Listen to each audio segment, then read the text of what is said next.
মানুষের টাকা পয়সা হয়ে গেলেই মানুষ কি চায় বলুন তো? যে আমি যেখানে যেখানে যাব আমার পিছন পিছন যেন 14টা লোক ঘুরে বেড়ায়, নয় কি? ধন সম্পত্তির পরেই মানুষ যশ চায়। তাই মহাপ্রভু দ্বিতীয়তেই বলে দিলেন যে আমার ধন সম্পত্তিও লাগবে না এবং আমার জনমানবের ভিড়ও লাগবে না। না জানাং, আমার জনমানবেরও দরকার নাই। আর তৃতীয়তে কি? মানুষের যখনই একবার ভক্তদের একটা ফ্যান ফলোয়িং তৈরি হয়ে যাবে, তখন মানুষ কি চাইবে? যে আমার ফ্যান ফলোয়িং যারা রয়েছে তারা যেন আমার কথা শুনে চলে। মানুষকে নিজের কথা শোনাতে হলে কথা ভালোভাবে বলার প্রয়োজন হয়তো। আর কথা ভালোভাবে তারাই বলতে পারে যারা লেখাপড়ার মধ্যে থাকে, যারা পড়াশোনা করে তাদের কথা বলা দেখবেন তারা কথা বললেই তো বোঝা যায়। তাই মহাপ্রভু আমার তৃতীয়তে বললেন মানুষের যশ চলে আসার পরেই মানুষ ভালো কথা বলার চেষ্টা করে। তাই আমার তৃতীয়তে না সুন্দরীং কবিতা। সুন্দরীং কবিতাং মানে সুন্দর কাব্য শক্তি আমার প্রয়োজন নেই। এবার এই যে সুন্দরীং কবিতাং, মায়েরা মন দিয়ে শুন, এই যে সুন্দরীং কবিতাং জায়গাটা রয়েছে না শ্লোকে, এই শ্লোকটা তো দুটো লাইনে লেখা হবে। ধরুন উপরে লেখা হয় না ধনং না জনং না সুন্দরীং, আর পরের লাইন থেকে শুরু হয় কবিতাং বা জগদীশ কাময়ে। তাহলে যখন একজন মানুষ প্রথমবার শ্লোকটা পড়ে তার চোখ গিয়ে কোথায় পড়বে? প্রথম লাইনে। আর প্রথম লাইনে লেখা হচ্ছে না ধনং না জনং না সুন্দরীং, কবিতাংটা পরের লাইনে লেখা হচ্ছে। তাই মানুষের পড়ে কি মনে হয় জানেন? মানুষের পড়ে মনে হয় যে মহাপ্রভু বললেন আমার ধন সম্পত্তি চাই না, আমার মানুষজন চাই না, এবং আমার সুন্দরী স্ত্রীও চাই না। পড়লে তো মানুষ সুন্দরীং কথাটা আগে পড়বে। তাই মানুষ ভেবে বসে যে সুন্দরীং মানে মহাপ্রভু হয়তো সুন্দরী স্ত্রীর কথা বলছেন, কিন্তু এখানে তিনি তা কথা বলছেন না, কারণ তিনি সন্ন্যাসী মানুষ। সুতরাং এমনি তার সেই দিকে হৃদয় পৌঁছাবে না। তাই বললেন সুন্দরীং কবিতা, মানে আমার সুন্দর কাব্য প্রতিভা, সুন্দর কবিতা লেখার প্রতিভা, সেটারও প্রয়োজন নেই। তাহলে তিনটে জিনিস মহাপ্রভুর কি কি চাই না সেগুলো আমাদের জানা হয়ে গেল। তাহলে মহাপ্রভুর চাই কি এবার বলব। মহাপ্রভু বললেন যে হে গোবিন্দ, তোমার চরণে সাধারণ মানুষ যা চায়, ধন সম্পত্তি জনমানব কাব্য শক্তি, তিনটির একটি জিনিসও আমার চাই না প্রভু। কিন্তু একটি জিনিস আমি চাই, এ পৃথিবীতে আমি যতবারই জন্মগ্রহণ করি না কেন, জন্ম জন্মান্তরে গোবিন্দের চরণে যেন আমরা পরা ভক্তি লাভ হরিব।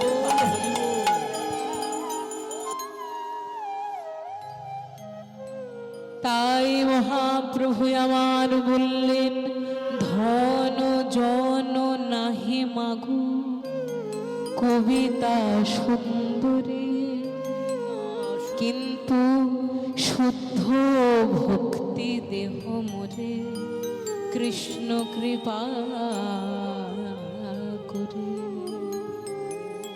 তাই আজ আমরা যখন সেই মহাপ্রভুর কীর্তন শুনতে এসেছি, আমাদেরও হৃদয় থেকে যেন গোবিন্দের চরণে একটাই প্রার্থনা যায় যে হে গোবিন্দ, পৃথিবীর সমস্ত মানুষ সমস্ত কিছু পেয়ে যাক কেন, আমার ওই সবে লোভ নেই, কিন্তু একটাই লোভ আমার থাকবে, জন্ম জন্মান্তরে তার চরণে যেন আমরা পড়ে থাকতে পারি।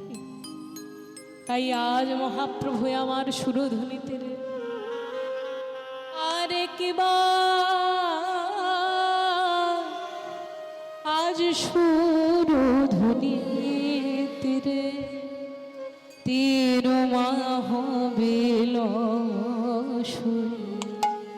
সমবয় আলোক সঙ্গে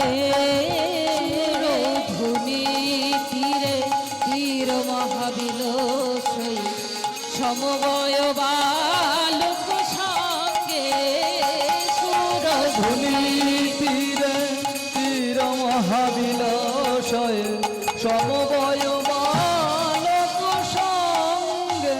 আর মহাপ্রভু সমবয় আলোক সঙ্গে নিজ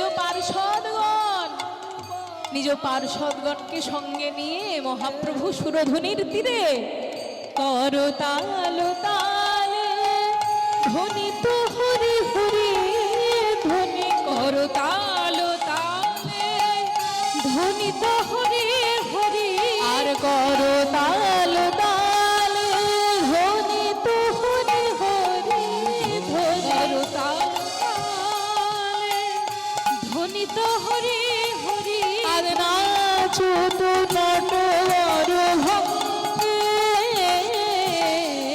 সুরধুনি তীরে তীর মহাবিল সমবয় বালক সঙ্গে সুরধুনি তীরে তীর মহাবিল সমবয় বালক সঙ্গে।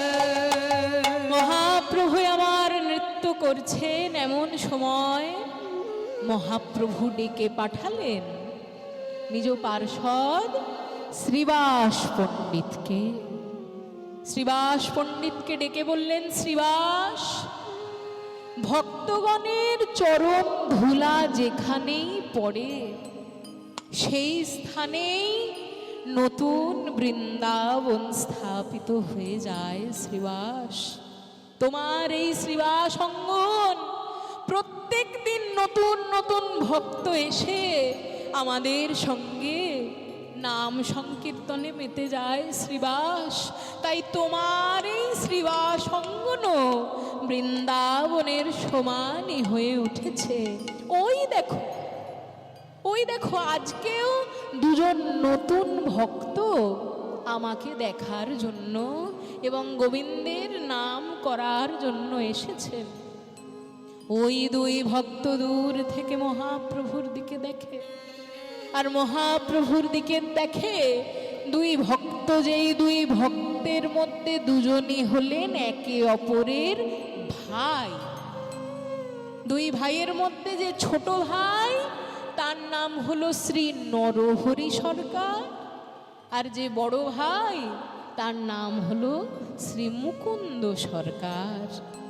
নরহরি সরকার দাদাকে ডেকে বলছে, ও দাদা, বলি ওই দেখো সুদূর বর্ধমান জেলা থেকে নদিয়া অবধি আমরা যাকে দেখার জন্য এলাম, ওই তো আমার গোরাই নাচে, ওই তো আমার গোরাই নাচে, ওই তো আমার গোরাই নাচে, ওই তো আমার গোরাই নাচে। আর ভক্তগণ সঙ্গে লয়ে ওই তো আমার গোরাই, ভক্তগণ সঙ্গে লয়ে ওই তো আমার গোরাই।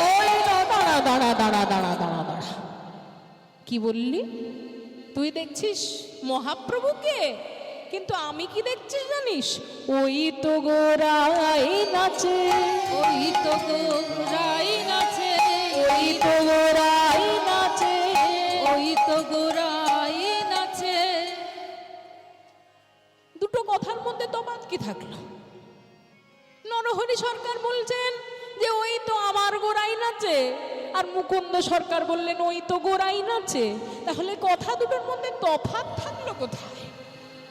নরহরি সরকার বলছেন যে আরে বাবা দাদা, আমি এক্ষুনি বললাম ওই তো আমার গোরাই নাচে, তখন তুমি বললেন না আমি ভুল দেখছি, আর এখন তুমি নিজেই বলছো ওই তো গোরাই নাচে। আরে বাবা, আমি আমার শব্দটা বললাম, তুমি আমার শব্দটা বললে না, এতটুকুই তো পার্থক্য। তাহলে তুমি আলাদা আর কি দেখতে পেলে আমায় বলো? তখন মুকুন্দ সরকার বলছে, ভাই গো নরহরি, আমি যে কি কথা বললাম সেটা বুঝি তুমি মন দিয়ে শোনো নাই? আমি আবার বলি, তুমি দেখলে গোরাইকে নাচতে, কিন্তু আমি যে দেখছি ওই তো গো রাই নাচে, রাই নাচে, ওই তো গো রাই নাচে, ওই তো গো রাই নাচে, অন্তরেতে শ্যাম নাচে, ওই তো গো রাই, অন্তরেতে শ্যাম নাচে, ওই তো গো রাই নাচে, অন্তরেতে শ্যাম নাচে, ওই তো আমার গোরাই নাচে, অন্তরেতে শ্যাম নাচে, ওই তো গো রাই নাচে, আমার অন্তরেতে শ্যাম নাচে, আর তার বাইরে আমার রাই নাচে, রাই নাচে, শ্যাম নাচে, বাইরে আমার রাই নাচে, অন্তরেতে শ্যাম নাচে, বাইরে আমার রাই নাচে, ওই তো গো রাই নাচে, ধ্বনি তীরে তীর মহাবিলয় সমবয় বালক সঙ্গে, সুরধুনি তীরে তীর মহাবিলয় সমবয় বালক সঙ্গে। তাই দুই ভাই আমার মহাপ্রভুর দিকে তাকিয়ে থাকে। মহাপ্রভুর কি আর জানতে বাকি আছে যে তার কাছে কারা কারা এসেছে?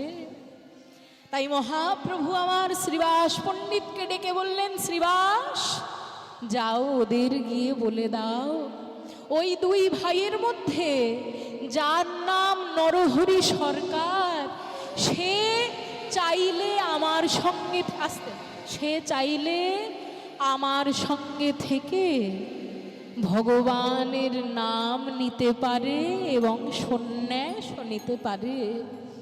কিন্তু ওই দুই ভাইয়ের মধ্যে যার নাম মুকুন্দ সরকার, তাকে গিয়ে তুমি বলে দাও, 100 জন্ম তপস্যা করলেও মুকুন্দ সরকার আমার কৃপা পাবে না। শ্রীবাস পণ্ডিত বললেন, এ কি বললেন আপনি গৌরহরি? সবাই যে বলে যে আপনি নাকি দয়ার ঠাকুর, কিন্তু দয়ার ঠাকুর যদি আপনি হন, তাহলে যে আপনার কৃপা থেকে কেউ বঞ্চিত থাকে না প্রভু। তাহলে মুকুন্দ সরকারকে আপনি কেন এমন কথা বললেন? মহাপ্রভু বললেন, শ্রীবাস, আমি যে কথা তোমায় বললাম সেই কথা তুমি একবার মুকুন্দকে জানিয়ে দেখো, তারপর তুমি বুঝতে পারবে আমি সে কথা কেন বলেছি। তাই শ্রীবাস পণ্ডিত এসে প্রথমে নরহরি সরকারের কাছে গেলেন। নরহরি সরকারকে গিয়ে বললেন, আপনার নাম নরহরি, আপনার প্রতি মহাপ্রভু বলে পাঠিয়েছেন যে আপনি চাইলে অবশ্যই মহাপ্রভুর সঙ্গে থেকে হরিনাম সংকীর্তন করতে পারেন। কিন্তু হে মুকুন্দ সরকার, আপনার প্রতি মহাপ্রভু বলে পাঠিয়েছেন, আপনার প্রতি মহাপ্রভু বলে পাঠিয়েছেন যে আপনার প্রতি মহাপ্রভু বলে পাঠিয়েছেন যে 100 জন্ম তপস্যা করলেও আপনি মহাপ্রভুর কৃপা পাবেন না।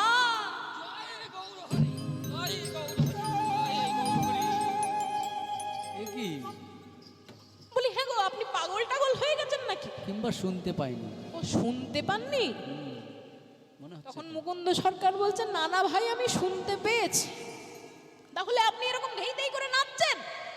আরে বাবা, মহাপ্রভু যদি আমায় বলতেন যে আমি মহাপ্রভুর কৃপা পাবো না, আমি গিয়ে গঙ্গায় ডুব দিয়ে আত্মহত্যা করতাম। আর আপনি মহাপ্রভুর কৃপা করবেন না জেনেও দেই দেই করে নাচছেন। তখন মুকুন্দ সরকার বলছেন, হে শ্রীবাস পণ্ডিত, আপনি পণ্ডিত মানুষ, তাই আপনার কাছে জিনিস তো খুলে বলতে হবে না, কিন্তু নিশ্চয়ই আপনার হয়তো হঠাৎ করে মহাপ্রভুর কথা শুনে একটু চমক লেগে গেছে, তাই আসল কথাটি হয়তো আপনি বুঝতে পারেননি, আমি বুঝিয়ে বলছি।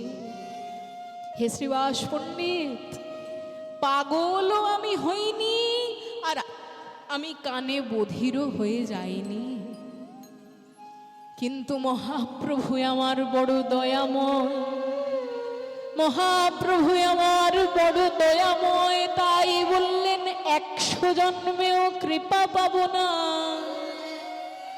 কিন্তু মহাপ্রভু তো এ কথা বলেননি যে আমি কোনো জন্মেই মহাপ্রভুর কৃপা পাবো না। আমার 100 জন্ম না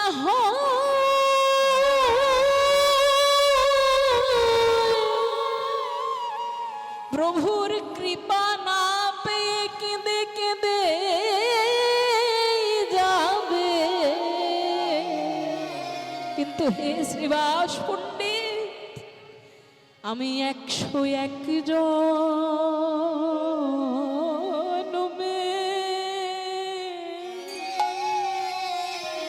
আমি তার কৃপা পাবো। 101 জন্মে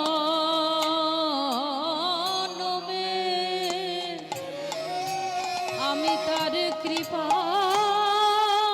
পাবো। প্রভু 101 জন্মে আমি তার কৃপা পাবো। 101 জন্মে আমি তার কৃপা পাবো। হায় আমার 100 জন্ম, আমার 100 জন্ম না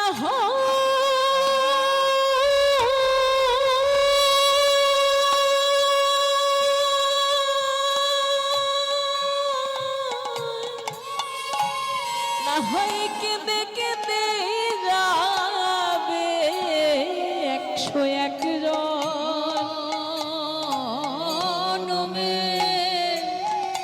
আমি তার কৃপা পাবো। আমার 100 জনম না আমার 100 জন্ম না হয় কেঁদে কেঁদে যাবে 101 জন্মে আমি তার কৃপা পাবো। আমার 100 জন্ম না হয় কেঁদে কেঁদে যাবে, বলি হা গৌর কৃপা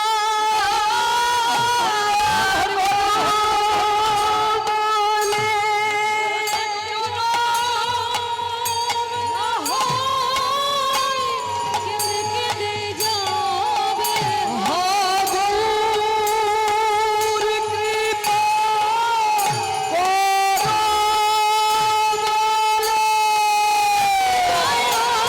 হরে হরে কেঁদে কেঁদে যাবে। গৌর কৃপা করো বলে,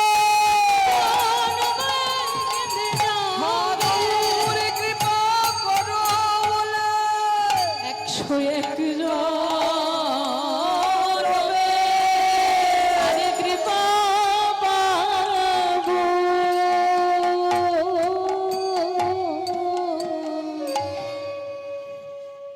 যেই না একবার মুকুন্দ সরকার এই কথা বলেছেন, অমনি মহাপ্রভু আমার শ্রীবাস অঙ্গন ছেড়ে সোজা এসে মুকুন্দ সরকারকে আলিঙ্গন করে বসলেন। আর মহাপ্রভু আমার যেই একবার মুকুন্দ সরকারকে জড়িয়েছেন, যে মুকুন্দ সরকার এতক্ষণ মহাপ্রভুর কৃপায় 101 জন্মে পাবে বলে নৃত্য করেছিল, সেই মুকুন্দ সরকার মহাপ্রভুর আলিঙ্গন পাওয়ার পরে আজকে হা গৌরাঙ্গ বলে কেঁদে উঠলে। মহাপ্রভু বললেন, মুকুন্দ, মুকুন্দ, শ্রীবাস যখন তোমায় এসে বলল যে আমি 100 জন্মে তোমায় কৃপা করব না, তুমি নৃত্য করে উঠলে মুকুন্দ। আর আমি এখন নিজে এসে তোমায় জড়িয়ে ধরলাম, আর তারপরেও তুমি আমার নাম নিয়ে কাঁদছো। তুমি কেন কাঁদছো মুকুন্দ, আমায় বলো একবার। মুকুন্দ সরকার বললেন, হে মহাপ্রভু, আমি কেন কাঁদছি জানেন প্রভু? আপনার তো না জানা বলে কিছু থাকে না প্রভু, তবু আপনাকে সব খুলে বলতে হয়। তবে আমি বলি, আপনি আমাকে যে এসে এক্ষুনি আলিঙ্গন করলেন, প্রভু আপনি তো তাকেই আলিঙ্গন করেন যাকে আপনি ভালোবাসেন। আর হে প্রভু, যুগ যুগান্তর ধরে যে আমি দেখে এসছি, যাকেই আপনি সব থেকে বেশি ভালোবেসেছেন, তাকেই যে সব থেকে বেশি ব্যথা দিয়েছেন প্রভু। সত্য যুগে প্রহ্লাদকে ভালোবেসে নিজের কাছে নেবেন ভেবেছিলেন, প্রহ্লাদকে ভালোবেসেছিলেন, সেই প্রহ্লাদের উপর হিরণ্যকশিপুর কতই না অত্যাচার হয়েছে। ত্রেতা যুগে আপনি যখন রামচন্দ্র রূপে এলেন, সীতা দেবীকে কতই না ভালোবাসলেন, কিন্তু সীতা দেবীকেও যে আপনি কত কষ্ট দিয়েছেন প্রভু। আর দাপুর যুগে যখন আপনি গোবিন্দ রূপে নেমে এলেন, রাধা রানীকে কতই না ভালোবাসলেন, কিন্তু সেই রাধা রানীকেও তো আপনার জন্য শত শত বৎসর ক্রন্দন করতে হলো প্রভু। তাই আমি ভাবছি, আপনার আমার প্রতি যে অহৈতুকী কৃপা, আপনার আমার প্রতি যে অহৈতুকী ভালোবাসা, আমি ভাবছি সেই ভালোবাসার পিছনেও নিশ্চয়ই আপনি আমায় কোনো বড় দুঃখই দিতে চলেছে। তাই সেই দুঃখের ভবিষ্যৎ চিন্তা করে আমার আজকে ক্রন্দন। প্রভু আপনি কি তবে আমাকেও কোনো কষ্ট দিতে চলেছেন প্রভু? মহাপ্রভু বললেন, হে মুকুন্দ সরকার, আমি যদি কোনো ভক্তকে কষ্ট দিই মুকুন্দ, জানবে সেই কষ্টের মধ্যেও তার কিছু লাভই থাকবে। তোমায় আমি কষ্ট দেব না মুকুন্দ, কিন্তু একটা কথা আমি তোমায় বলতে চাই। তুমি তো হলে একজন চিকিৎসক, কাজেই তুমি যদি তোমার গ্রাম ছেড়ে আমার সঙ্গে সারা জীবন হরিনাম করো, তাহলে তোমার গ্রামের লোকেদের চিকিৎসার কি হবে বলো মুকুন্দ? তোমার গ্রামের লোকেরা যে চিকিৎসা না পেয়ে মারা যাবে মুকুন্দ, সে কাজ কি আমি করতে পারি? শুধু তাই নয়, তোমার বাড়িতে যে গোপীনাথের সেবা রয়েছে, তুমি যদি না থাকো তাহলে সেই গোপীনাথের সেবা কে করবে মুকুন্দ? তাই বলি, ফিরে যাও, তুমি ফিরে যাও আবার শ্রীখণ্ডে, ফিরে যাও, ফিরে যাও, ফিরে যাও শ্রীখণ্ডে, ফিরে যাও, ফিরে যাও, যাও, যাও।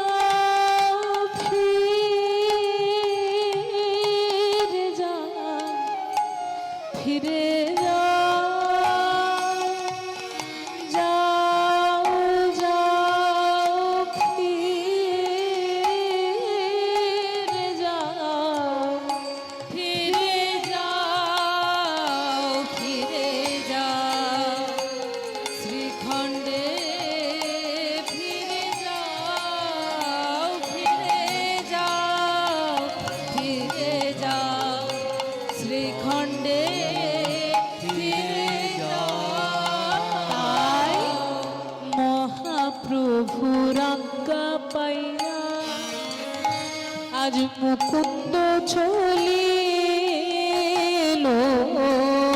মহাপ্রভুর আজ্ঞা পাইয়া মুকুন্দ চলিল। শ্রীখণ্ড গ্রামেতে আসে উপনীত হল। শ্রীখণ্ড গ্রামেতে আসি উপনীত হল। বলে বলো হরি নাম, বলে বলে হরি নাম। পথে যেতে যেতে যার দিকেই দেখে তাকেই বলে, ভাই গো, এই যুগে, এই কলিযুগে নাম বিনা যে আর কোনো গতি নাই ভাই, তাই আমার সঙ্গে একবার বলো দেখি। বলি ভজ শ্রীকৃষ্ণ, কহ শ্রীকৃষ্ণ, লহ শ্রীকৃষ্ণের নাম রে। ভজ শ্রীকৃষ্ণ, কহ শ্রীকৃষ্ণ, লহ শ্রীকৃষ্ণের নাম রে। ভজ শ্রীকৃষ্ণ, কহ শ্রীকৃষ্ণ, লহ শ্রীকৃষ্ণের নাম ভজে রে। জনা শ্রীকৃষ্ণ হরে, সে হয় আমার প্রাণ দে। যেই জনা শ্রীকৃষ্ণ ভজে, সে হয় আমার প্রাণ রে। একবার ভজ শ্রীকৃষ্ণ, কহ শ্রীকৃষ্ণ, শ্রীকৃষ্ণের নাম রে। ভজ শ্রীকৃষ্ণ, কহ শ্রীকৃষ্ণ, কহ শ্রীকৃষ্ণের নাম রে। বলছি মায়েরা, কিন্তু মহাপ্রভুর কাছ থেকে তিনি যখন একবার আজ্ঞা নিয়ে এলেন, মহাপ্রভু কি বলেছেন? জীবের দ্বারে দ্বারে গিয়া চরণে ধরিয়া, দ্বারে দারে গিয়া জীবের চরণে ধরিয়া, তুমি হরি নাম বিলাও। ফিরে যাও, ফিরে যাও শ্রীখণ্ডে, ফিরে যাও, ফিরে যাও, ফিরে যাও শ্রীখণ্ডে, ফিরে তাই যাও। পথে যেতে যেতে ভক্তদেরকে বলে যে, হে ভক্তগণ, শ্রী গোবিন্দের নাম নিয়ে তো আমরা কীর্তন করবই, কিন্তু যে প্রভুর জন্য এমন সুন্দর কৃষ্ণ নাম আমরা পেলাম, সেই প্রভুর নাম কি আমরা একবার নেব না? তাই সবাই আমার সঙ্গে গান দেখি একবার। ভজ গৌরাঙ্গ, কহ গৌরাঙ্গ, লহ গৌরাঙ্গের নাম রে। ভজ গৌরাঙ্গ, কহ গৌরাঙ্গ, লহ গৌরাঙ্গের নাম রে।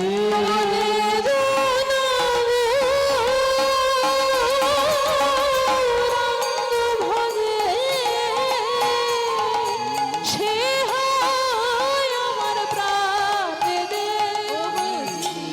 জন গৌরাঙ্গ ভজে, সে হয় আমার প্রাণ রে। একবার ভজ গৌরাঙ্গ, কহ গৌরাঙ্গ, লহ গৌরাঙ্গের নাম রে। ভজ গৌরাঙ্গ, কহ গৌরাঙ্গ, লহ গৌরাঙ্গের নাম রে। একবার বিন গেলে হা গৌরাঙ্গ, যে বলে একবার রে। বিন গেলে হা গৌরাঙ্গ, যে বলে একবার রে। ওগো সে মতো আমার হয় আর আমি হই তার রে। ওগো সেই প্রণয়ার হরি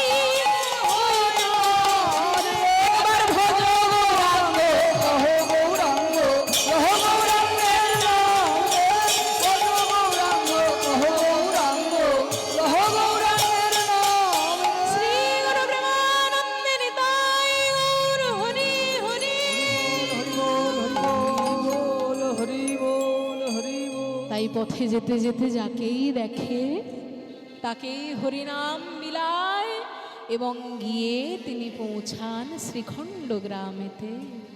শ্রীখণ্ড গ্রামে একদিকে শুরু করলেন জীবের সেবা, আর একদিকে শুরু করলেন গোপীনাথের সেবা। প্রত্যেক দিন মুকুন্দ সরকার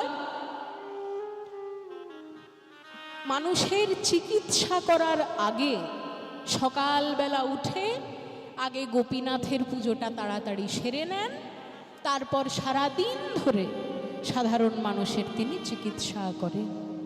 তাই পরের দিন সকালবেলা উঠে শ্রীখণ্ড গ্রামে পৌঁছানোর পরে যেই একবার গোপীনাথের পূজা করার জন্য তিনি গেছেন, গোপীনাথের দিকে তাকিয়ে বলছেন, হে প্রভু, তুমি তো সবই জানো। আমি গেছিলাম মহাপ্রভুর সঙ্গে তোমার নাম করব বলে, কিন্তু মহাপ্রভু যে আমায় ফিরিয়ে দিলেন।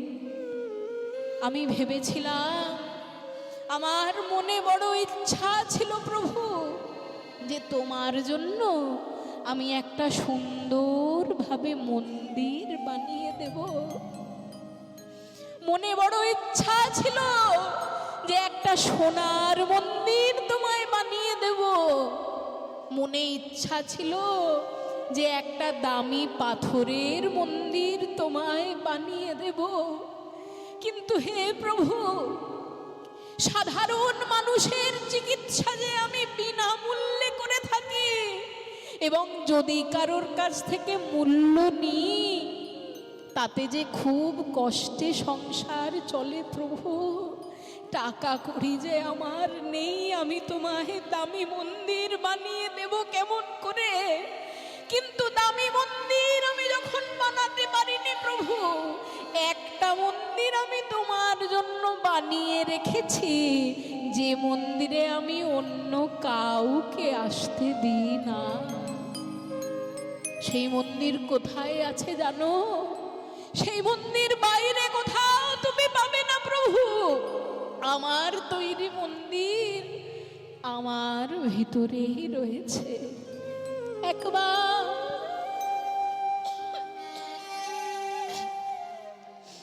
আমার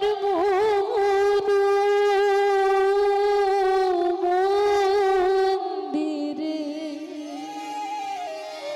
ওগো মদন মোহন তুমি দাঁড়াবে না কে গো আসিয়া আমার মন্দিরে মদন মোহন দাঁড়াবে নাকি দাঁড়াবে না কে গো আসিয়া আমার মন্দিরে মদন মোহন দাঁড়াবে নাকি গো আসিয়া। আমি তব নাম লই ভাসি আঁখে নিরে, তব নাম লয়ে ভাসি আখি নিরে, তব নাম লই ভাসি আঁখি নিরে, তব নাম লয়ে ভাসি আখি আমি কাঁদি তব নাম লয়ে আমি কাঁদি, আমি কাঁদি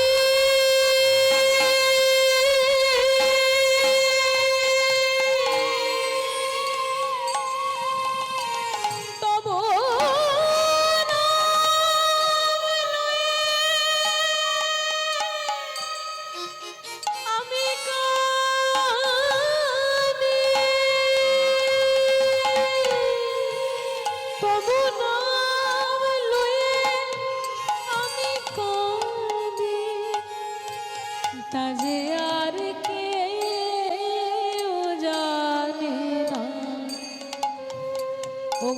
প্রভু শুধুই আমি জানি, আর তুমি জানো। হে প্রভু আমি কাঁদি নিরুজনে বসিয়া, আর মন মন্দিরে মদন মোহন দাঁড়াবে নাকি গো আসিয়া। আমার আমার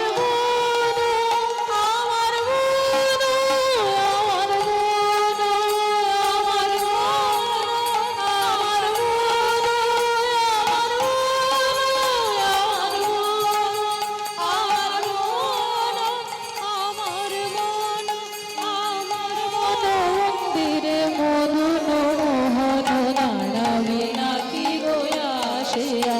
আমার মন্দিরে মোহন দাঁড়াবে নাকি গো আসিয়া। গোপীনাথের পূজা শেষ করে মুকুন্দ সরকার বাইরে এসে দাঁড়ালেন। বাইরে এসে দাঁড়িয়ে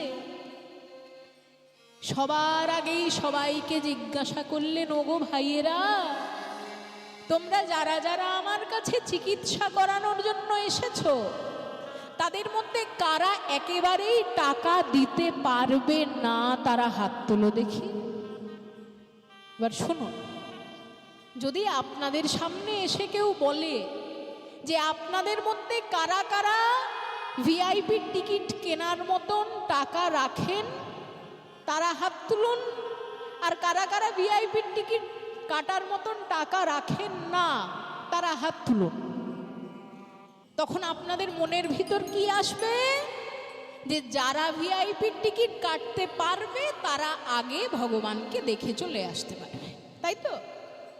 যাদের কাছে টাকা আছে তারাই মন্দিরে আজকাল আগে যেতে পারে। কাজেই যারা যারা ভাবলো যে না বাবা আমাকে তাড়াতাড়ি চিকিৎসা করিয়ে চলে যেতে হবে, ও টাকা না হয় একটু খরচা হবে হোক, তাই জন্য সবাই কেউ কেউ হাত চাইলেও তুললো না।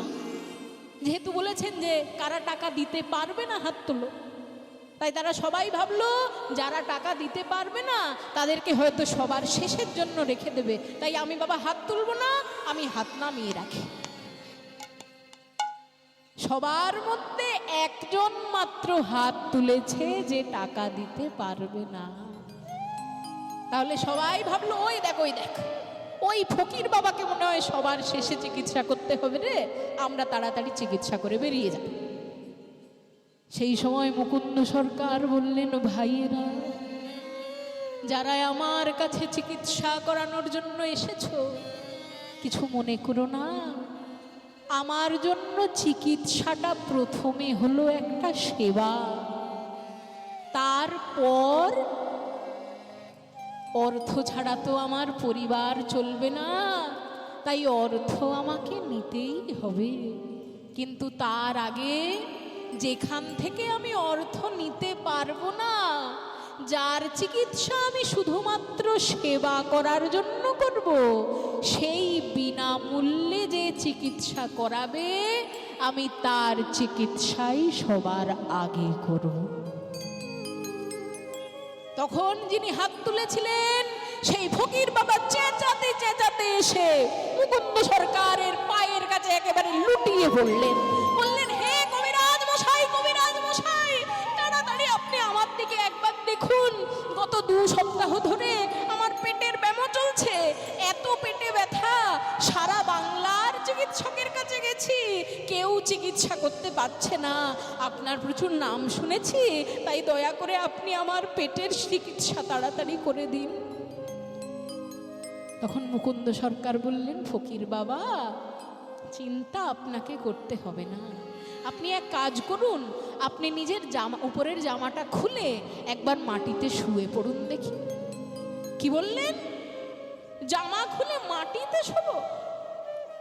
মুকুন্দ সরকার বললেন, হ্যাঁ, জামাটা খুলুন, মাটিতে শুয়ে যান, তাহলে তো আমি আপনাকে কবিরাজি ওষুধটা ভালোভাবে দিতে পারবো। তাই সেই ফকির বাবা উপরের ফতুয়াটা খুলে মাটিতে শুয়ে পড়লেন। যেই একবার মাটিতে শুয়ে পড়েছে, শুয়ে পড়ার পরেই মুকুন্দ সরকারকে বললেন, কবিরাজ মশাই, আপনার এই মাটিতে কি কোনো ওষুধ দেওয়া আছে? কারণ যে পেটের ব্যথা এতদিন ধরে কেউ সারাতে পারছিল না, আপনার মাটিতে শোয়ার সঙ্গে সঙ্গেই অর্ধেক ব্যথা যে আমার সেরে গেল। মুকুন্দ সরকার বললেন, না না, কবিরাজি ওষুধ তো অন্য কাউকে দিতে গিয়ে হয়তো মাটিতে একটু পড়ে গেছিল, এই নিন আসল ওষুধটা এবার খেয়ে নিন। জয় শ্রী গৌর হরি। জয় শ্রী গৌর হরি, জয় শ্রী গৌর হরি। যেই একবার ওষুধ খাইয়ে দিয়েছে, অমনি ফকির বাবা লাফিয়ে উঠে একেবারে বলেন, হ্যাঁ গো মুকুন্দ কবিরাজ, আপনার এক দাগ ওষুধে আমার 3 সপ্তাহের পেটের ব্যথা একেবারে সেরে গেল কি করে? এতদিন ধরে এত চিকিৎসক আমাকে এত এত ওষুধ খাওয়ালো, আজ পর্যন্ত কেউ পেটের ব্যথা ঠিক করতে পারলো না, আর তোমার একটা ওষুধেই আমার সমস্ত পেটের ব্যথা চলে গেল? না না না, এত বড় চিকিৎসক তুমি যদি হয়েছো, তাহলে তোমাকে তো শ্রীখণ্ড গ্রামে ফেলে রাখা যাবে না, কালকেই তুমি আমার সঙ্গে রাজধানী গৌড়ে যাবে। তখন মুকুন্দ সরকার হেসে ফেলে, বলছেন, বলেন কি ফকির বাবা, আমি আপনার সঙ্গে গৌড়ে যাব? সংসার পাতি সমস্ত কিছু ছেড়ে দিয়ে আমি আপনার সঙ্গে পথে পথে ঘুরে বেড়াবো, এই কি আমার কাজ হবে? তা করলে কি হবে ফকির বাবা? কিন্তু আপনার মনে হয়েছে এটাই বড় কথা, আমি আপনার সঙ্গে কি আর গৌড়ে যেতে পারি? কে আপনি? আপনি কোথায় কোথায় ঘুরে বেড়াবেন, আমিও আপনার সঙ্গে কি এরকম ভাবে ঘুরে ঘুরে বেড়াতে পারবো? তখন সেই ফকির বাবা বললে, মুকুন্দ কবিরাজ, আর তো তোমার কাছে পরিচয় গোপন করে কোনো লাভ আমার হবে না। আমি আমার মন্ত্রীদের কাছে শুনেছিলাম যে শ্রীখণ্ড গ্রামে নাকি মুকুন্দ সরকার বলে একজন চিকিৎসক রয়েছেন, যিনি নাকি খুব ভালো চিকিৎসক, কিন্তু গরিব দুঃখীদের চিকিৎসা তিনি নাকি বিনামূল্যে করেন। আমার বিশ্বাস হয়নি, আমার বিশ্বাস হয়নি, তাই আমি এসে নিজে পরীক্ষা করতে চেয়েছিলাম, আর এসে দেখলাম সত্যি তাই। বিনামূল্যে তুমি আমার চিকিৎসা যখন করে দিয়েছো, আর আমার চিকিৎসা যখন হয়েই গেছে, আর আমি তোমার কাছে পরিচয় গোপন করব না। আমি কোনো ফকির টকির নই, আমি হলাম সারা বাংলার নবাব আলাউদ্দিন হুসেন শাহ।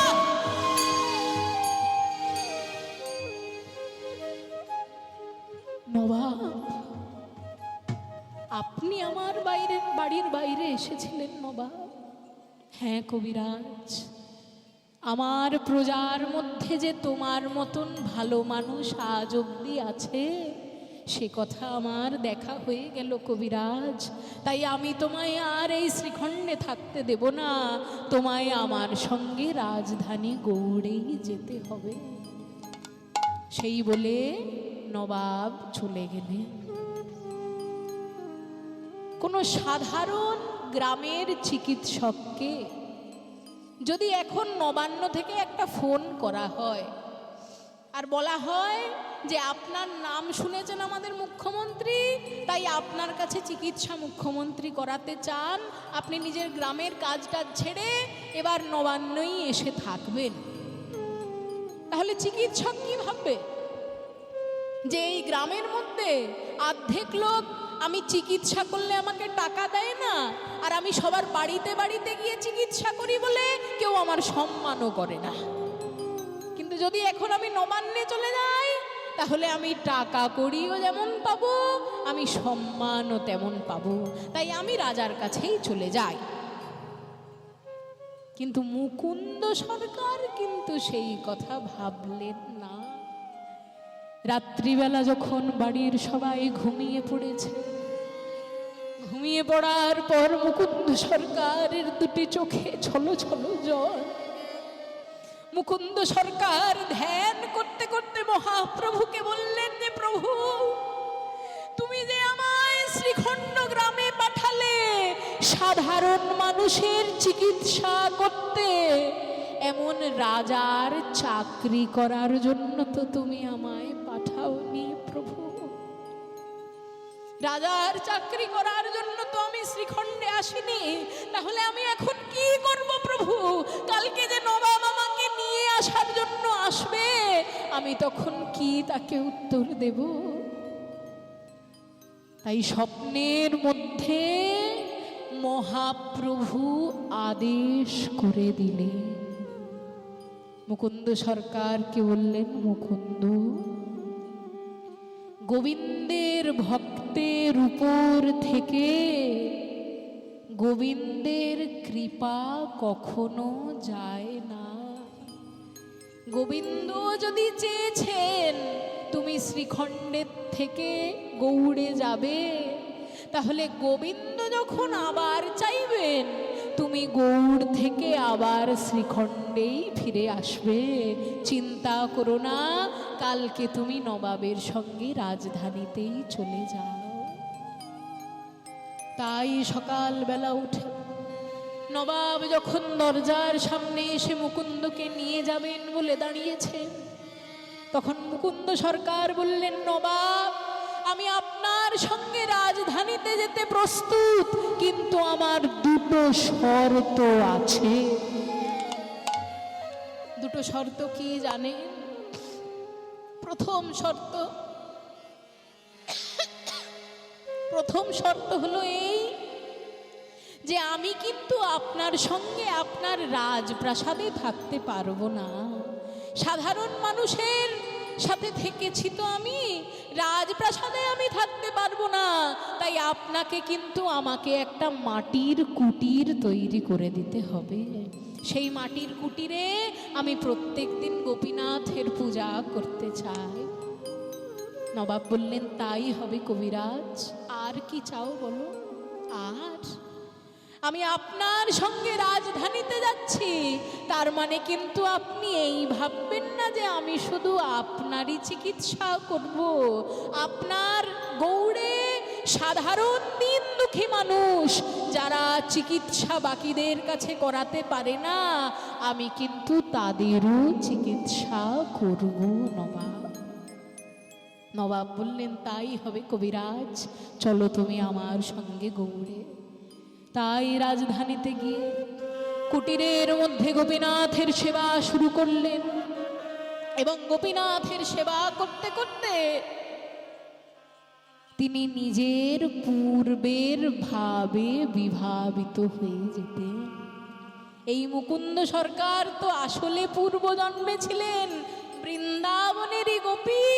তাই মনে মনে চিন্তা করলেন যে না, আমি আমার গোপীনাথকে একবার ভালোভাবে নিজের হাতেই সাজাবো। তাই গোপীনাথকে সাজাতে সাজাতে গোপীভাবে গোপীনাথের দিকে তাকিয়ে গোপীনাথের গান গাইছেন। বলি পদান সখী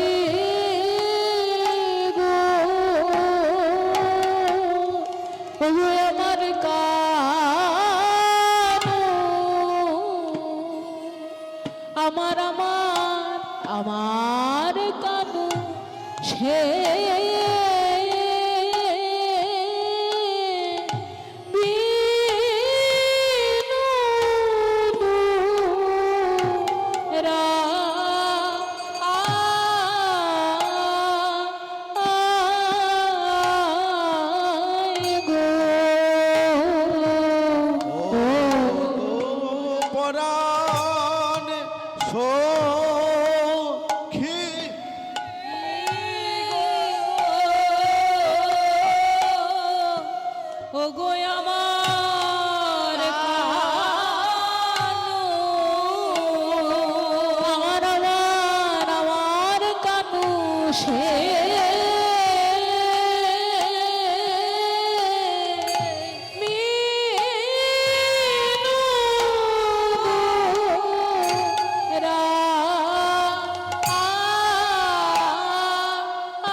তোদের কাছে বলি গো, ওগো আমার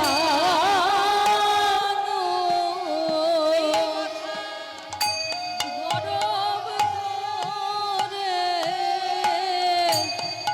তোদের বলি,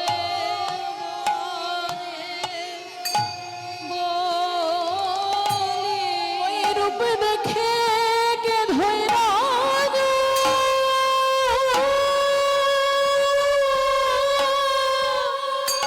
কে ধৈরা ধরে এমন কুলবতী কে বা,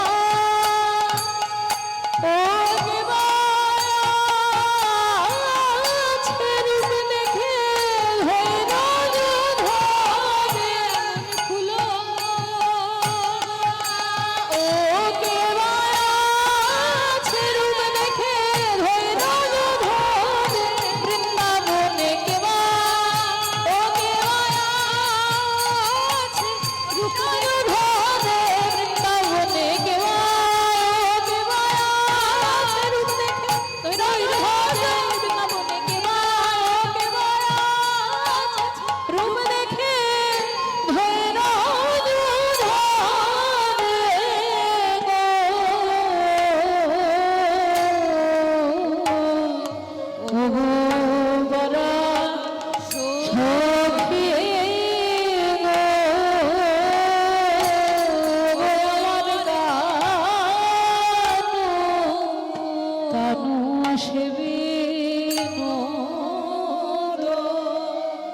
বলি সখী আমার কানু সে বিনোদরায় গো, কানু সে বিনোদরায় গো, বলি কানু সে বিনোদরায় গো, কানু সে বিনোদরায় গো, কথা গর্ব করে বলতে পারি কানু সে বিনোদরায়, গর্ব করে বলতে পারি কানু সে বিনোদরায় গো। পদটি এমন সুন্দর পদ যে পদে গোবিন্দের মাথা থেকে চরণ অবধি বর্ণনা করা আছে। মাথা থেকে চরণ মানে কেমন? মাথায় সবার উপরে কি থাকে মায়েরা? মাথার মানে মানুষের শরীরের সবার উপরে কি থাকে? সবার উপরে কেশ।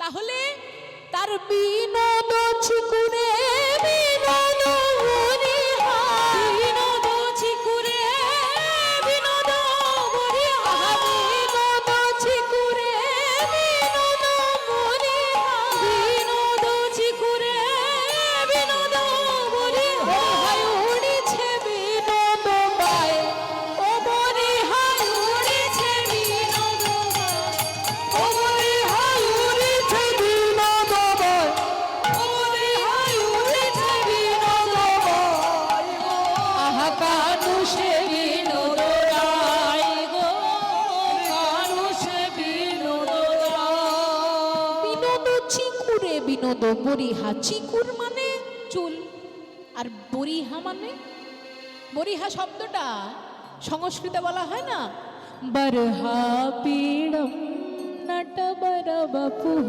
কর্ণयो কর্ণিকারম, বরহা পীড়ম, বরহা মানে হলো ময়ূরের পালক।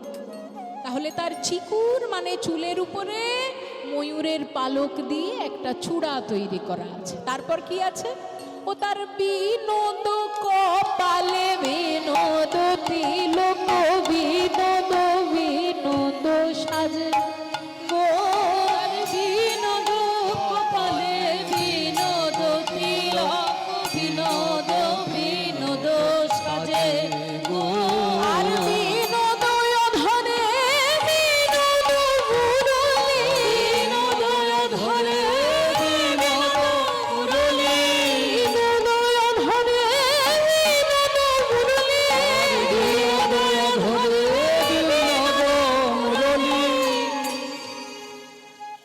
মুরলী রব যেই একবার গোবিন্দ আমার করতে লাগলেন, ছেড়ে দাও। তাহলে বংশীধ্বনি যখন গোবিন্দই আমার করলেন, অধরের পরে কি আসে? গলা। গলায় কি আছে? আহা তার বিনোদ গলায় বিনোদ মালা, বিনোদ বিনোদ তোলে গো, বিনোদ গলায় বিনোদ মালায়, বিনোদ বিনোদ তোলে গো। আর কোন বিনোদিনী বিনোদ মাধুরী রেখেছে বিনোদ ফুলে গো, কোন বিনোদিনী বিনোদ মাধুরী রেখেছে ফুলে গো। না দোলাতে মালায় আপনি দোলে, না দোলাতে মালায় আপনি দোলে। মালার গুণে গোবিন্দের গলায় যে মালাটা রয়েছে, সেই মালা গোবিন্দ নিজে না দুললেও মালা দুলছে। তাহলে মালার গুণে নাকি গলার গুণে? পদকর্তা বলছেন মালাটি যে দুলছে তাতে মালার গুণও নয়, গলার গুণও নয়। যে অনুরাগিনী নিজের হৃদয়ের সমস্ত অনুরাগ উজাড় করে দিয়ে গোবিন্দের জন্য মালাটি গেঁথেছে, সেই অনুরাগিনীর অনুরাগের গুণেই মালা দুলছে, নানা মালার গুণে, নানা গলার গুণে নয়। ও যে অনুরাগিনীর অনুরাগের গুণে, মালার গুণে নাকি গলার, অনুরাগের গুণে, মালার গুণে নাকি গলার গুণে, অনুরাগের গুণে। না দোলাতে মালায় আপনি দোলে, বিনোদ গলায় বিনোদ মালা, বিনোদ বিনোদ ফুলে গো, বিনোদ বিনোদিনী বিনোদ গাঁথুনি গেঁথেছে বিনোদ ফুলে গো, বিনোদিনী বিনোদ গাঁথুনি গেঁথেছে বিনোদ ফুলে গো, গেঁথেছে বিনোদ ফুলে গো। আচ্ছা, গলার পরে কি আসে মায়েরা? কোমর। তাহলে কোমরে কি আছে? তার বিনোদ কোটিতে বিনোদ ধটিতে বিনোদ বিনোদ সাজে গো, বিনোদ কোটিতে বিনোদ ধটিতে বিনোদ বিনোদ সাজে গো। আর বিনোদ চরণে বিনোদ নুপুর, বিনোদ চরণে বিনোদ নুপুর, বিনোদ বিনোদ বাজে অনুপুর, বিনোদ বিনোদ বাজে অনুপুর, বিনোদ বিনোদ বাজে অনুপুর, বিনোদ বিনোদ বাজে গো। আহা বিনোদ বিনোদ বাজে গো। এতক্ষণ মুকুন্দ সরকারের চোখ ছিল গোপীনাথের দিকে। এবার একটু মন দিয়ে শুনবে ঘটনাটা কি ঘটল। মুকুন্দ সরকারের চোখ এতক্ষণ ছিল গোপীনাথের দিকে, আর গোপীনাথের কোথায়? গোপীনাথের চূড়ার দিকে। আর গোপীনাথের চূড়ায় কি থাকে মায়েরা? ময়ূরের পালক, তাই না? গোপীনাথের চূড়ায় থাকে ময়ূরের পালক। এতক্ষণ তার মন ছিল গোপীনাথের ময়ূরের পালকের দিকে। আর এই সময় ঘটল এক ঘটনা। ঘটনা ঘটল এই যে সেই দিকে নবাবের হঠাৎ ইচ্ছা হলো যে শুনেছি মুকুন্দ সরকার নাকি কৃষ্ণের পূজা খুব ভালো করতে পারে। এবার কৃষ্ণ পূজা কেমন ভাবে করে সেসব তো আমি কখনো দেখিনি, তাহলে আজকে একবার গিয়ে দেখি কৃষ্ণের পূজা মুকুন্দ কেমন ভাবে করে। তাই নবাব মুকুন্দের কুটিরের দরজার সামনে এসে দাঁড়ালেন। আর মুকুন্দের কুটিরের দরজার সামনে গিয়ে দেখেন মুকুন্দ তখনও গান গেয়ে চলেছেন। আসলে মুকুন্দ সরকার তো পূর্বের ভাবে বিভাবিত, তাই পৃথিবীর কোনো কথা আর তার মনে নেই। তিনি তখনও গোপীনাথের চূড়ার দিকে তাকিয়ে গান গাইছেন। কহে যদুনাথ বিনোদ নাগর বিনোদ কদম্ব তলে গো, কহে যদুনাথ বিনোদ বিনোদ কদম্ব তলে গো। আর কত বিনোদিনী বিনোদে হেরিয়া, বিনোদিনী বিনোদে হেরিয়া, আর কত বিনোদিনী বিনোদে হেরিয়া, কত বিনোদিনী বিনোদে তাদের কলসি ভাসাইল জলে, ওগো তাদের কলসি ভাসাইল জলে, ওগো তাদের কলসি ভাসাইল জলে, ওগো তাদের কলসি ভাসাইল জলে, কলসি ভাসাইল জলে। গোবিন্দকে দেখে ব্রজগোপীরা যে কলসি ভাসিয়ে দিয়েছিল, সে কিসের কলসি গো মায়েরা? মাটির কলসি না পিতলের কলসি না সোনার কলসি? বলে কোনোটাই যে নয়। আহা ভাসালো জলে, ভাসালো জলে, তারা ভাসালো জলে, তারা ভাসালো জলে, তাদের কুল কলসি তারা ভাসালো জলে, তাদের কুল কলসি তারা ভাসালো জলে। নানা কুলে গোবিন্দ মেলে না বলে ভাসালো জলে, নানা কুলে গোবিন্দ মেলে না বলে ভাসালো জলে, নানা কুলে গোবিন্দ মেলে না বলে,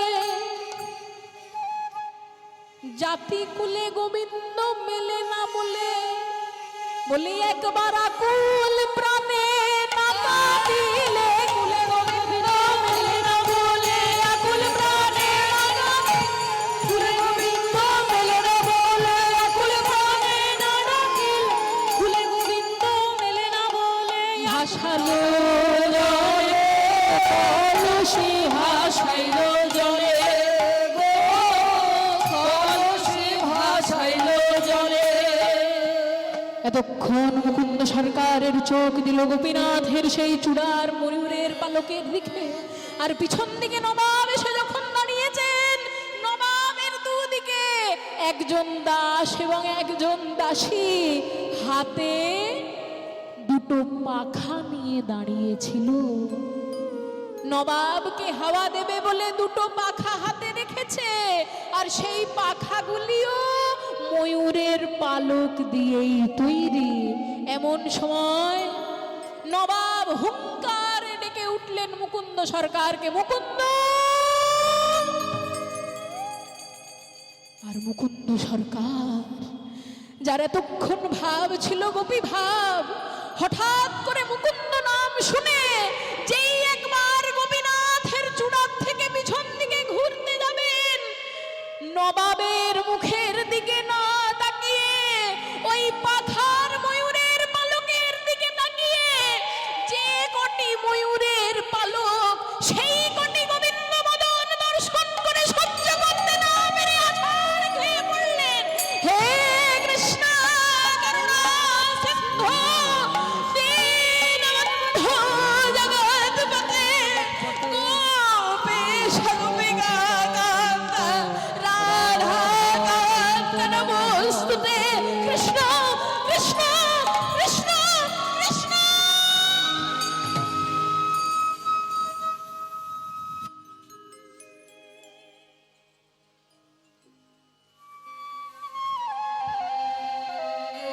ওগো কে আছো? আমার মুকুন্দের মুখে একটু জলের ছিটে দাও। আমার মুকুন্দ যে অজ্ঞান হয়ে পড়ে গেছে, কেউ একবার একটু জলের ছিটে দাও। মুকুন্দ সরকারের মুখে জলের ছিটে দেওয়ায় তিনি আবার চৈতন্য ফিরে পেলেন। নবাব বললেন, মুকুন্দ, তুমি হঠাৎ অচৈতন্য কেন হয়ে গেলে আমায় একবার বলবে মুকুন্দ? মুকুন্দ সরকার মনে মনে ভাবলেন, না না, নবাবকে আমি সত্য কথা কোনো মতেই বলতে পারবো না। কারণ আমি যদি নবাবকে বলি যে আপনার পাখার ময়ূরের পালকে আমি গোবিন্দের বদন দেখেছি, তাহলে নবাব আমার ভক্তি নিয়ে ঠাট্টা করতে পারেন। তাই আমি কথাটা একটু ঘুরিয়ে বলি। আসলে নবাব জানেন তো, সবার চিকিৎসা করতে করতে নিজের দিকে মন দেওয়ার সময়ই হয় না আমার। আমার বোধহয় একটু মৃগী রোগ হয়েছে। মুকুন্দ,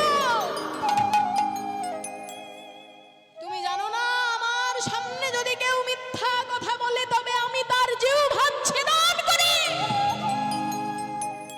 কিন্তু একদিন তুমি আমায় প্রাণে বাঁচিয়েছিলে, তাই সেই শাস্তি আমি তোমায় দিতে পারি না মুকুন্দ। তুমি মিথ্যা কথা বলছো নবাব। হ্যাঁ হ্যাঁ, তুমি মিথ্যা কথাই বলছো মুকুন্দ।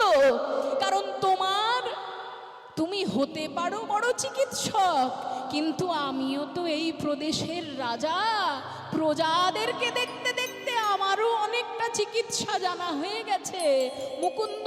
মৃগী রোগী প্রজা আমি অনেক দেখেছি, কিন্তু তোমার যদি মৃগী রোগী হবে, তাহলে তুমি যখন অজ্ঞান হলে তোমার দুই চোখে জল এলো কেন মুকুন্দ? তোমার যদি মৃগী রোগী হবে, তাহলে তুমি যখন অজ্ঞান হলে তোমার মুখে কৃষ্ণ কৃষ্ণ নাম এলো কেন মুকুন্দ? এ তো মৃগী রোগের লক্ষণ হতে পারে না। মুকুন্দ সরকার বললেন, নবাব, আমি বড় ভুল করেছি নবাব। নবাব বললেন, না মুকুন্দ, ভুল তুমি করনি, ভুল করেছি আমি। কারণ তোমার মতন এত বড় একজন উপরওয়ালার বান্দাকে আমি নিজের কেনা চাকর বলে মনে করেছি মুকুন্দ। এতে যে উপরওয়ালা আমাকে ক্ষমা করবে না মুকুন্দ। তাই তুমি আর এখানে থেকো না। আমি বুঝতে পেরেছি তোমার অসুবিধা, তোমায় আর এখানে থাকতে হবে না মুকুন্দ। তুমি আবার তোমার গ্রাম শ্রীখণ্ডে ফিরে যাও। শুধু এই নবাবের যদি কখনো কিছু চিকিৎসার প্রয়োজন পড়ে, যেন একবার একটু আমায় দেখে যেও মুকুন্দ। মায়েরা, সেই যে বলেছিলাম না, মহাপ্রভু বলেছিলেন স্বপ্নাদেশে যে গোবিন্দের ভক্তের উপর থেকে গোবিন্দের কৃপা কখনো যায় না। মহাপ্রভু বলেছিলেন না, গোবিন্দের ইচ্ছা হলে তুমি আবার ফিরে আসবে। তাই গোবিন্দের ইচ্ছায় আবার শ্রীখণ্ড গ্রামে তিনি ফিরে এলেন। শ্রীখণ্ড গ্রামে ফিরে আসার পথে যাকেই দেখে তাকেই বলে, ভাই, আমার মহাপ্রভুর জন্যই আমার আজ যত কিছু ভালো সব হয়েছে। তাই একবার সবাই মিলে প্রেমানন্দে মেতে হরি বলো, হরি নামের বন্যা যে এলো। প্রেমানন্দে মেতে হরি বলো, হরি নামের বন্যা যে এলো। প্রেমানন্দে মেতে হরি বলো, হরি নামের বন্যা যে এলো। প্রেমানন্দে মেতে হরি বলো, হরি নামের বন্যা যে এলো। প্রেমানন্দে মেতে হরি বলো, হরি নামের বন্যা যে এলো। এমন বন্যা দেখি নাই মানুষ শুকনাতে তলায়। বন্যা দেখি নাই মানুষ শুকনাতে তলায়। বলে, মায়েরা, আপনাদের তো বাড়ির কাছেই গঙ্গা নাকি? খুব বেশি দূরে তো গঙ্গা নয়। তা দূরে যদি গঙ্গা না হয়, তাহলে আপনারা তো নিশ্চয়ই বন্যা টন্যার খবর অনেক পান, যে পাশের দিক থেকে সমস্ত কিছু ভেসে ভেসে যাচ্ছে। তা বন্যা তো আমরা জীবনে অনেক দেখলাম, কিন্তু এমন বন্যা কি কখনো দেখেছেন যে বন্যায় জল কোথাও দেখা যায় না কিন্তু মানুষ ডুবে যাচ্ছে। সেই বন্যা যদি দেখতে হয় একবার নিজেদের দিকেই তাকিয়ে দেখুন। কত শত লোকেরাই না এসেছেন গোবিন্দের নাম শোনার জন্য, কোথাও জল নেই কিন্তু সবাই গোবিন্দের নামেই কেমন ডুবে গেছে। এমন বন্যা দেখি নাই মানুষ শুকনাতে তলা, এমন বন্যা দেখি নাই মানুষ শুকনাতে তলা। ডুবলো নদের, আহা ডুবলো নদের পুরুষ নারী জাতের বিচার নাই, এমন বন্যা দেখি নাই মানুষ শুকনাতে তলা, এমন বন্যা দেশের বিচার নাই। ওগো ভাইরা, আমরা যে জাতের বিচার করছি কিন্তু মহাপ্রভু হরিনামের ভাষায় কাদেরকে কাদের ভাষালেন গো?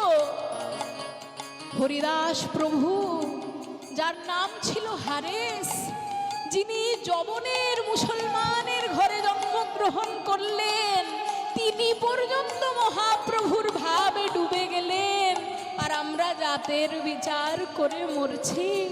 দেখো হরিদাস কাজীর ছেলে, সেও বুঝি ডুবে গেল।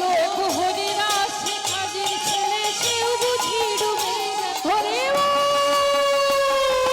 বলে রে হরিদাস, হরি বল বলে রে হরিদাস। দেখো হরিদাস সে কাজীর ছেলে, সেও বুঝি ডুবে গেল।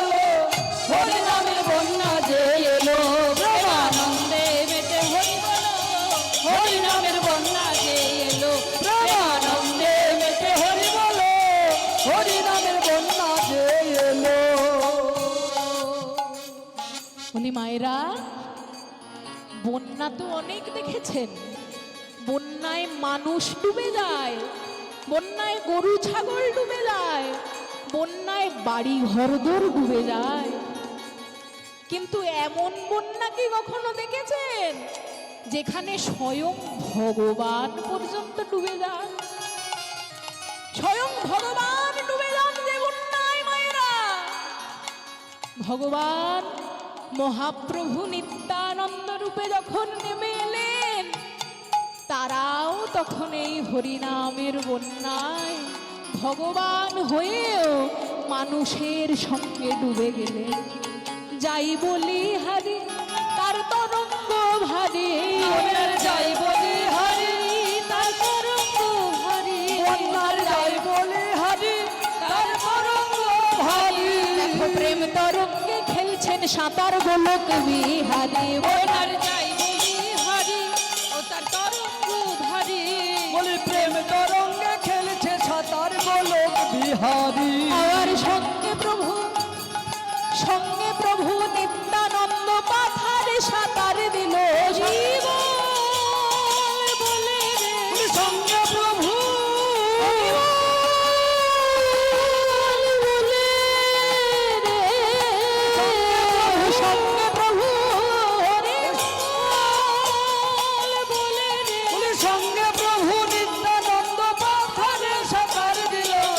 হরিনামের বন্যা যে এলো প্রেমানন্দে মেতে হরি। হরিনামের বন্যা যে এলো প্রেমানন্দে মেতে হরি বলো। হরিনামের বন্যা যে এলো।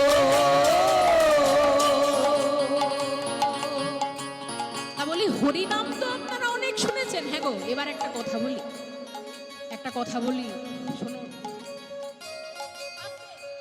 হরিনাম এই যে গানটি, এই গানটা তো আমরা সবাই শুনে থাকি, কিন্তু এই গানটা কার লেখা আমরা সেটা হয়তো সবাই জানতে পারি না।